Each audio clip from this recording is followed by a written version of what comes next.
Assalamualaikum warahmatullahi wabarakatuh. Salam sejahtera untuk kita semua.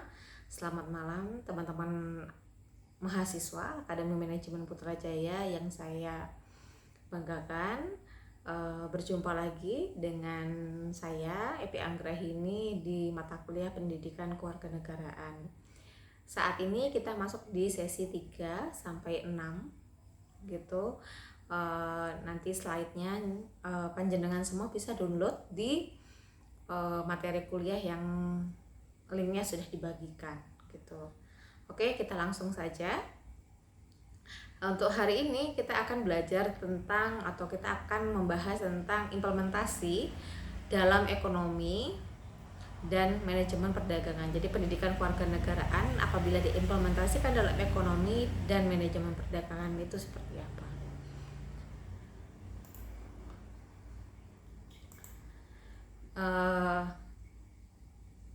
Pertemuan ketiga itu kita akan belajar tentang konsep dasar kewarganegaraan, lalu hak dan kewajiban warga negara dalam bidang ekonomi. Di pertemuan keempat kita akan membahas tentang implementasi nilai-nilai Pancasila dalam perdagangan. Lalu pertemuan di keempat juga kita akan berbicara tentang perlindungan konsumen sebagai hak kewarganegaraan. Lalu pertemuan kelima kita akan berbicara tentang bela negara dalam konteks ekonomi digital. Lalu pertemuan kelima juga kita akan membahas tentang studi kasus implementasi kewarganegaraan dalam bisnis. Pertemuan keenam kita masuk tentang tantangan dan peluang implementasi kewarganegaraan di era digital dan rekomendasi kebijakan serta referensi dari materi pada hari ini. Langsung saja di pertemuan ketiga kita akan langsung bahas tentang konsep dasar kewarganegaraan. Ketika kita berbicara tentang kewarganegaraan, maka kita akan berbicara tentang definisi kewarganegaraan itu sendiri. Kewarganegaraan artinya adalah status hukum seseorang sebagai anggota suatu negara yang membawa hak, kewajiban, dan perlindungan. Lalu unsur-unsur kewarganegaraan itu apa saja? Ada identitas nasional, kesetiaan kepada negara, lalu partisipasi dalam kehidupan bernegara. Dimensi kewarganegaraan itu apa saja? Ada dimensi hukum, dalam artian itu adalah kita berbicara tentang status hukumnya. Dimensi politik, kita berbicara tentang partisipasinya. Lalu dimensi sosial, kita berbicara tentang identitas kolektif. Lalu dimensi ekonomi, kita berbicara tentang hak dan kewajiban ekonomi. Lalu kita berbicara lagi tentang pentingnya kewarganegaraan dalam era globalisasi, yaitu menjaga identitas nasional, membangun ketahanan nasional, serta meningkatkan daya saing global. Nah, di sini kalau kita berbicara tentang konsep dasar kewarganegaraan, tentu kita akan berbicara tentang definisinya, unsurnya, dimensinya, pentingnya kewarganegaraan yang sudah saya sebutkan tadi. Selanjutnya, hak dan kewajiban warga negara dalam bidang ekonomi. Hak ekonomi warga negara ini adalah hak untuk memiliki properti, bahwa semua orang itu memiliki hak untuk memiliki properti. Memiliki properti dalam artian memiliki rumah, memiliki bangunan, memiliki toko. Itu hak dasar, hak asasi manusia. Lalu ada hak untuk berusaha dan bekerja. Kita memiliki hak itu gitu ya. Lalu kita ada hak untuk memperoleh kehidupan yang layak. Kita sangat berhak sekali untuk memperoleh kehidupan yang layak. Tidak melulu kita akan hidup di yang kondisi yang miskin dan sebagainya, tidak seperti itu. Tetapi kita juga berhak untuk melayakkan hidup kita jauh lebih baik dari kehidupan yang sebelumnya. Dalam artian ketika kita masa kecil kita misalnya hidup susah, ketika dewasa aku pengennya hidup seneng loh. Ya bukan berarti kita tidak layak untuk itu, tapi kita bisa mengusahakan itu dan kita berhak untuk itu, asal dengan jalan yang benar. Lalu kita berbicara tentang hak perlindungan konsumen, bahwa kita ketika membeli barang itu kita dilindungi oleh Undang-Undang Perlindungan Konsumen. Jadi apabila ada hak-hak kita yang dilanggar, maka kita bisa protes gitu ya. Kita bisa protes bahwa loh ini hak saya, kenapa kok saya tidak diberikan haknya gitu. Lalu kita berbicara tentang hak untuk mendapatkan pelayanan publik. Loh, kalau kita dilayani dengan mencucu, dengan dengan cemberut dan sebagainya, kita berhak untuk protes bahwa kita berhak dilayani dengan mendapatkan pelayanan publik yang baik, yang salam, senyum dan sapa. Kalau bahasa asingnya kita akan berbicara tentang service excellent, di mana kita berhak mendapatkan pelayanan prima gitu ya, pelayanan yang terbaik yang bisa kita dapatkan.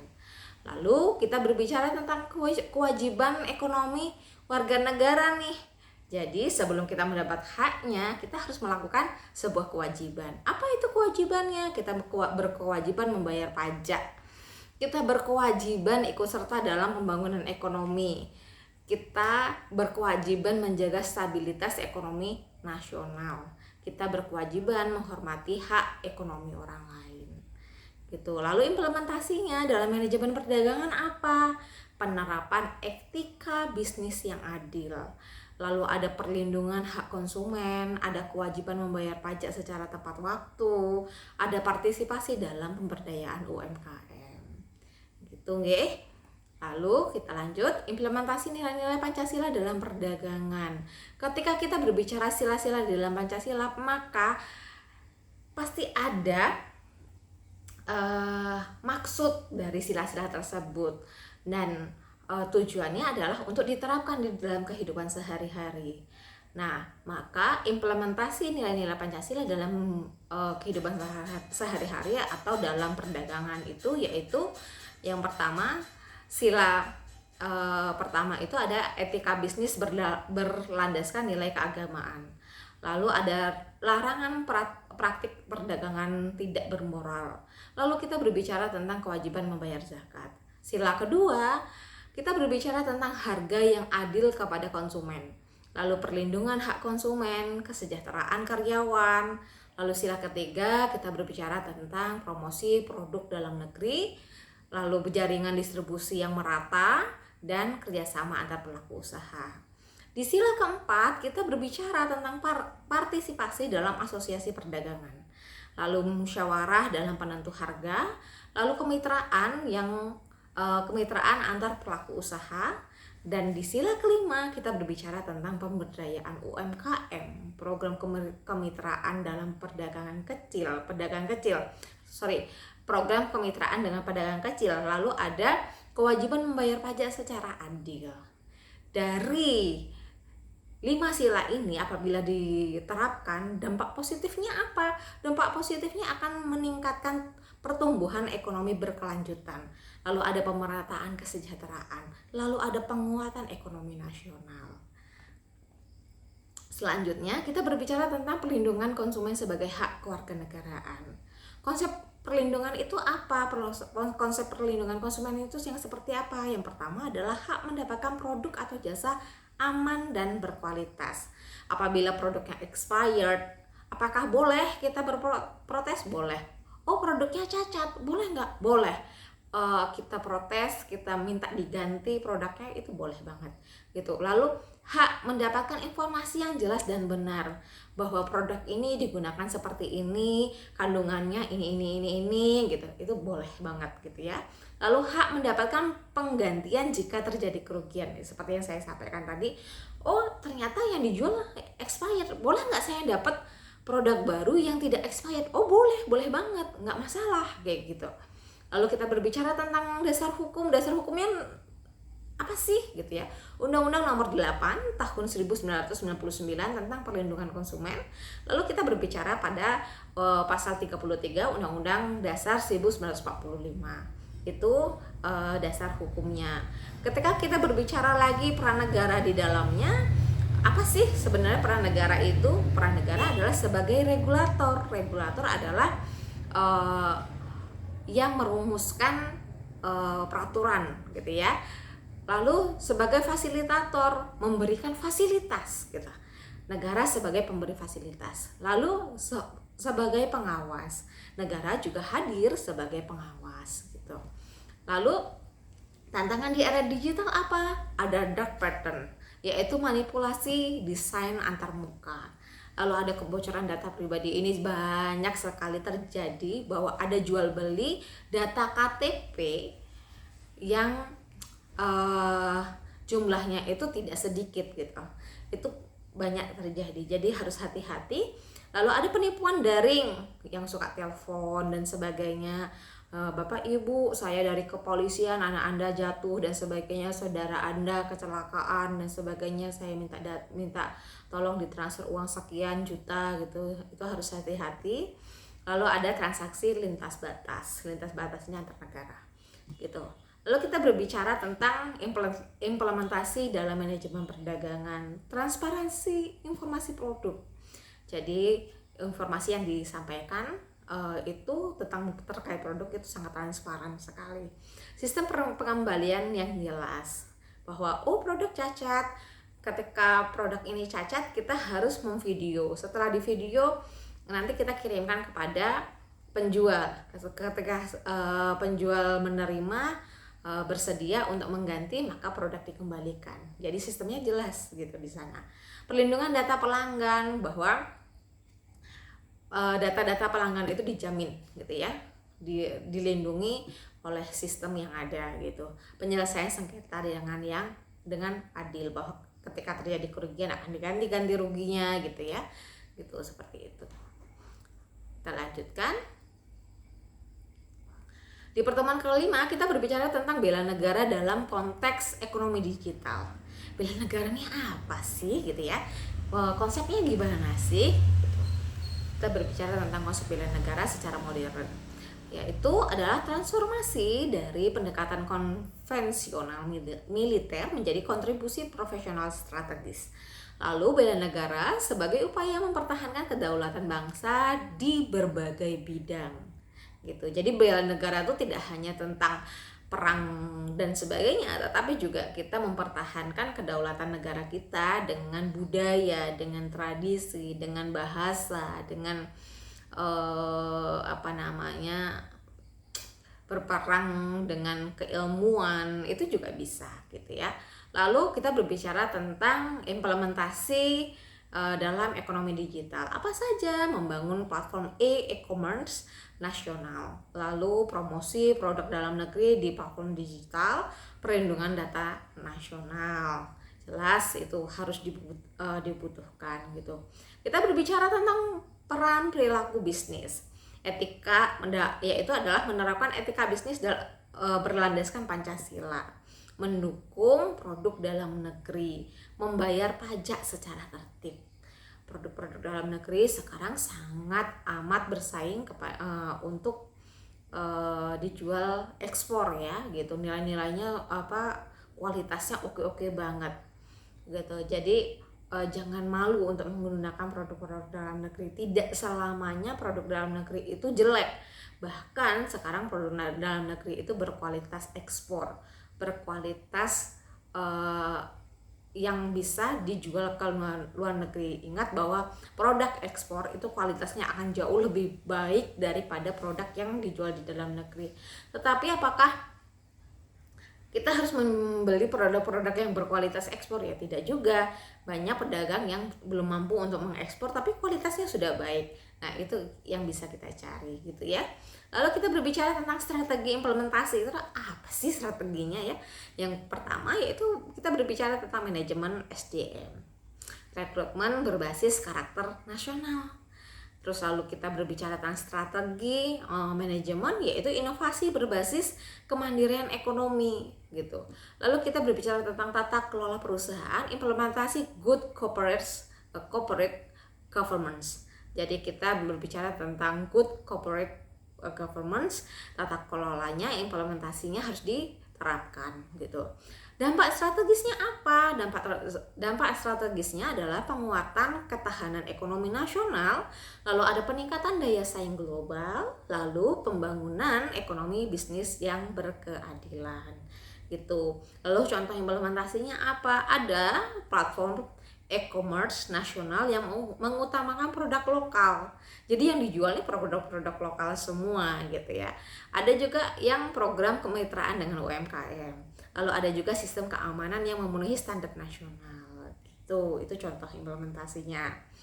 Kita berbicara tentang studi kasus implementasi kewarganegaraan dalam bisnis, yaitu contohnya di Tokopedia.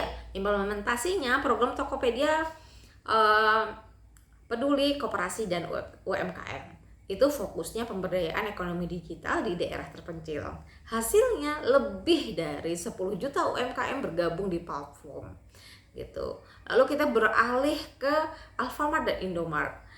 Implementasinya beliau punya program nih kemitraan dengan warung tradisional. Fokusnya warung Alfamart dan warung Indomart. Hasilnya lebih dari 20.000 warung tradisional yang telah berkembang gitu. Lalu kita beralih ke bank. Bank ada Bank Rakyat Indonesia atau BRI, itu implementasinya adalah program kredit usaha rakyat atau KUR. Nah, fokusnya adalah sektor UMKM dan pertanian gitu. Hasilnya penyaluran KUR terbesar di Indonesia dengan NPL yang rendah gitu. Superindo implementasinya program Superindo Berbagi, fokusnya donasi produk makanan dan pelatihan keterampilan. Hasilnya adalah peningkatan citra perusahaan dan kepuasan karyawan. Gitu nggih. Kita lanjut yang keenam, pertemuan keenam, ada tantangan dan peluang implementasi kewarganegaraan di era digital. Tantangan internalnya apa nih? Rendahnya literasi ekonomi dan digital itu sebesar 38%. Kurangnya kesadaran nilai-nilai kewarganegaraan. Lalu lemahnya pengawasan implementasi kebijakan gitu ya. Lalu strateginya apa? Strategi dalam mengatasi tantangan tersebut yaitu penguatan regulasi ekonomi digital berbasis kewarganegaraan, adanya peningkatan literasi ekonomi dan digital, lalu ada konsistensi pemerintah dalam implementasi kebijaksanaan atau kebijakan gitu ya. Lalu kita berbicara tentang tantangan eksternal. Kalau ada tantangan internal, pasti ada tantangan eksternal. Yaitu kita berbicara tentang dominasi. Kalau eksternal itu ada dominasi platform e-commerce asing gitu. Kesenjangan digital antar wilayah, lalu perubahan globalisasi dan liberalisasi ekonomi gitu ya. Lalu peran mahasiswa manajemen perdagangan apa sih gitu ya, menjadi agen perubahan. Terus mengembangkan bisnis berbasis kewarganegaraan, meningkatkan literasi ekonomi digital. Lalu peluang dalam era digital itu apa saja? Ada peningkatan partisipasi warga negara dalam ekonomi, lalu pengembangan platform e-commerce nasional, lalu peningkatan literasi ekonomi dan digital. Dampak positif implementasinya itu adalah penguatan ketahanan ekonomi nasional. Lalu ada pemerataan kesejahteraan, dan yang terakhir ada peningkatan daya saing global gitu. Lalu kita lanjutkan dengan rekomendasi kebijakan. Apa itu rekomendasi kebijakan? Yaitu kebijakan pemerintah, penguatan regulasi ekonomi digital berbasis kewarganegaraan, pengembangan kurikulum pendidikan kewarganegaraan secara praktis. Lalu peningkatan pengawasan dan implementasi kebijakan, lalu pembangunan infrastruktur digital yang merata. Gitu. Ketika kita berbicara tentang dunia pendidikan, apa rekomendasinya? Yaitu peningkatan kurikulum pendidikan kewarganegaraan di bidang di perguruan tinggi, lalu pengembangan penelitian implementasi kewarganegaraan dalam ekonomi, lalu ada kolaborasi nih antara perguruan tinggi dan dunia usaha. Pengembangan model, yang terakhir nih ada pengembangan model pembelajaran berbasis kasus nyata gitu ya. Lalu di dunia usaha ada integrasi nilai-nilai kewarganegaraan dalam strategis bisnis. Lalu ada pengembangan program kemitraan dengan UMKM. Lalu ada implementasi CSR itu berbasis kewarganegaraan, lalu perlindungan data konsumen gitu ya. Di masyarakat, rekomendasinya itu ada peningkatan literasi ekonomi dan digital, lalu ada partisipasi aktif dalam ekonomi nasional, lalu kita berbicara tentang konsumsi produk dalam negeri, dan terakhir pembayaran pajak yang tertib gitu. Referensinya nanti jenengan bisa baca di Pendidikan Kewarganegaraan dari Ibu Sri Suning, itu di tahun 2024. Nanti jenengan bisa lihat rekomendasinya ada di materi kuliah yang saya berikan di link yang ada di Google Drive. Oke. Ketika kita berbicara tentang konsep kewarganegaraan di Indonesia dengan negara lain, bagaimana? Ini dia pembandingnya.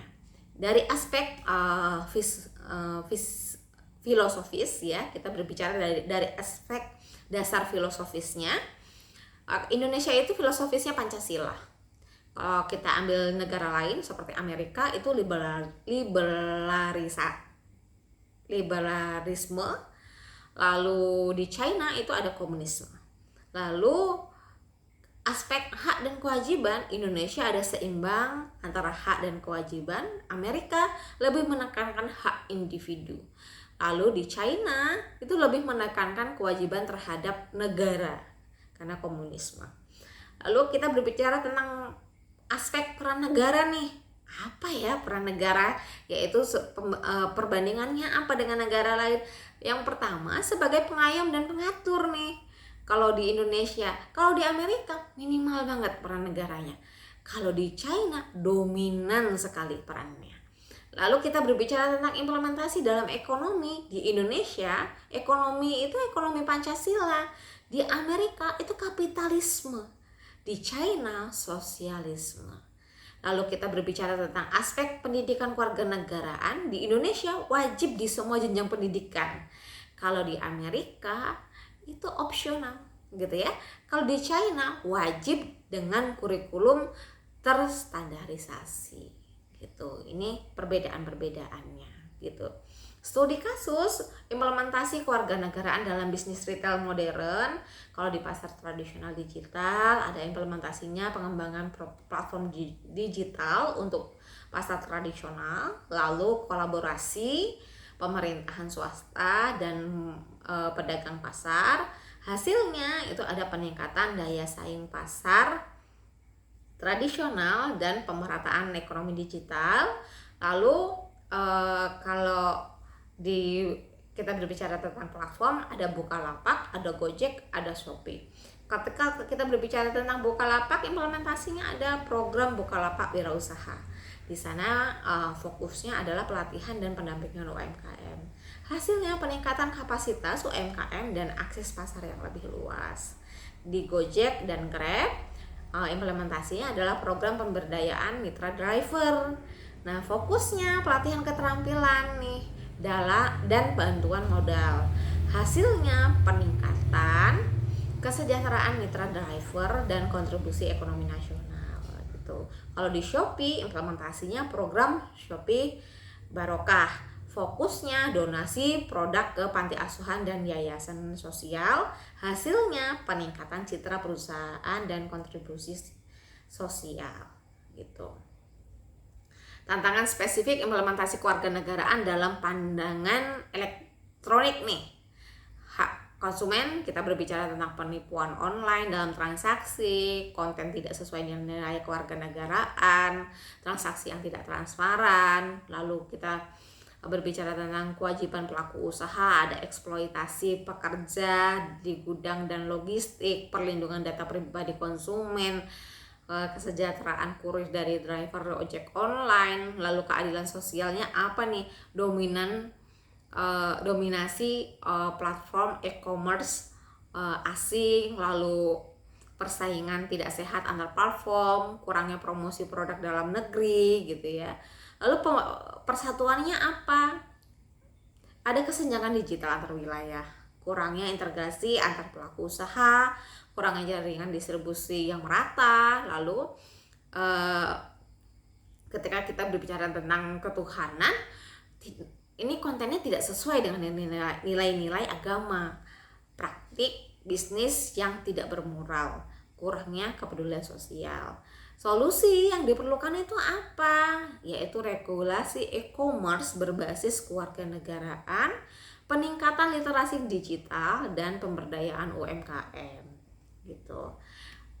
Ada panduan praktis implementasi kewarganegaraan dalam manajemen perdagangan, yaitu yang pertama ada analisis nilai-nilai kewarganegaraan, yang kedua ada dalam integrasi dalam strategis bisnis, yang ketiga ada implementasi operasional, yang keempat ada evaluasi peningkatan, yang kelima ada pengembangan kapasitas gitu.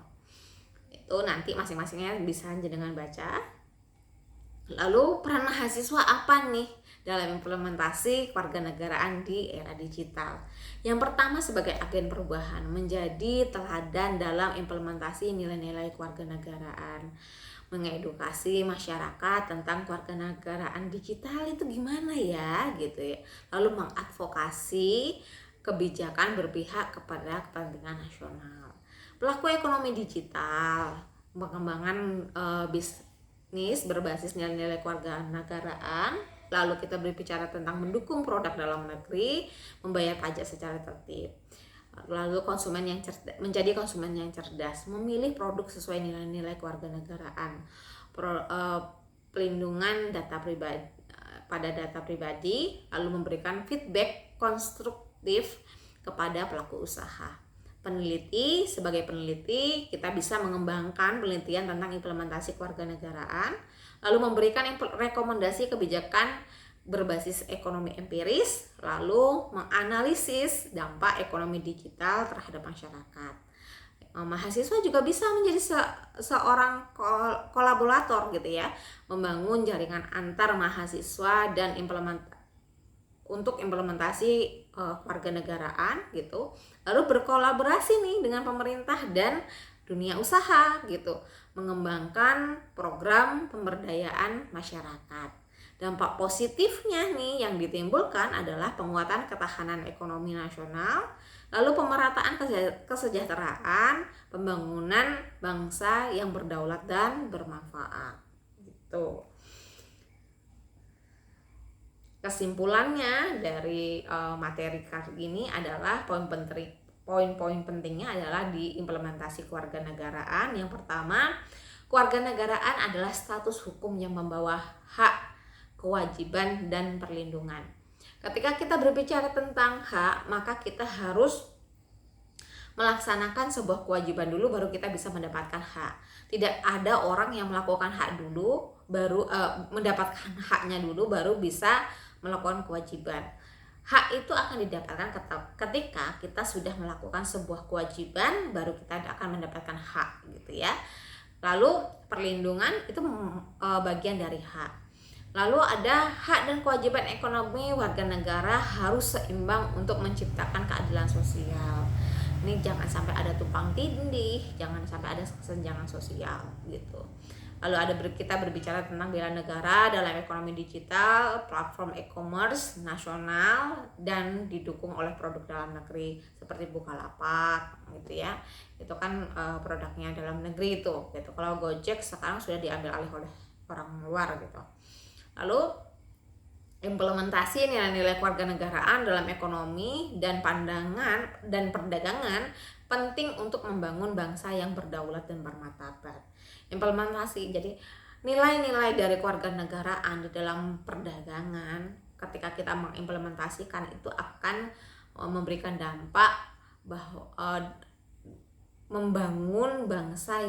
dapat membangun bangsa yang berdaulat dan bermartabat gitu. Perlindungan konsumen adalah hak kewarganegaraan yang dijamin oleh negara. Kok bisa dijamin oleh negara? Karena sudah diatur dalam undang-undang dan undang-undang dasar gitu ya. Di pasal 33 tahun 1945 di undang-undang dasar, lalu di undang-undang perlindungan konsumen juga sudah diatur. Mahasiswa manajemen perdagangan memiliki peran penting dalam implementasi nilai-nilai kewarganegaraan di era digital. Itu. Konklusinya yang lain lagi adalah implementasi kewarganegaraan dalam bisnis bukan hanya kewajiban, tetapi juga investasi jangka panjang untuk kemajuan bangsa. Sekian materi dari saya. Apabila ada pertanyaan, silahkan teman-teman sampaikan di grup gitu. Untuk pertemuan berikutnya kita masih ada di tanggal 20 Januari ya. Pembelian materi terakhir itu di tanggal 20 Januari. Setelah itu kita akan ada ujian mid semester dan semester. Itu saja materi hari ini gitu. Terima kasih atas perhatiannya. Saya tutup perkuliahan hari ini. Assalamualaikum warahmatullahi wabarakatuh.